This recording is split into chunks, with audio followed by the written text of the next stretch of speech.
So that was the penultimate episode of the season finale. Not saying the series finale like we've been led to believe up to this point. So is this or is this not the end of Yellowstone? It might not be. So there's not much that progresses the story in a great way in this episode. What we do get to see is this show's amazing aesthetics and lovely fun when it is fun. In this episode, we get Travis and his Cowboy Twilight Zone down in Texas, which is an amazing scene. Gives you a little bit of insight into the lighter side of Taylor Sheridan and his writing. Symbolically, we're seeing the auctioning off of the legacy. We're seeing everything that we've seen from the Duttons in 1883, 1923, and in this show being sold at basically fire sale prices.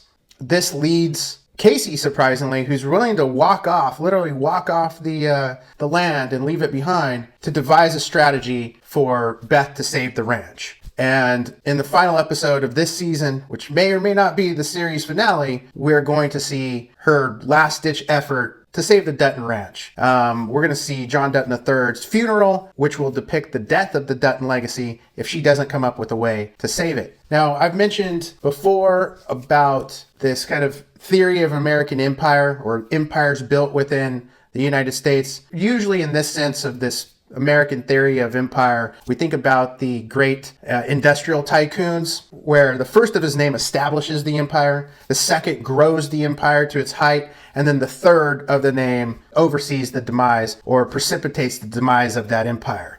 John Dutton III, his naming is not a coincidence in this sense. That's not to say all empires die within 3 great generations, but it might be the greatest generational threat to the survival of that legacy. There's some fun stuff in here, which is a bit jumping the shark style of writing, but we can excuse it because it's very entertaining. And that is Great Bar Garbage People, and we get to see Beth display her skills of destroying the outsider inside the bar. She takes Teeter along for this, at which point Teeter says, "You're a witch." It's very funny, and also speaks to the charm of the show, which at times is very humorous. Along these lines, my favorite part of the episode is Travis looking down and saying, "Oh, 27 missed calls. It's time to get up and go work."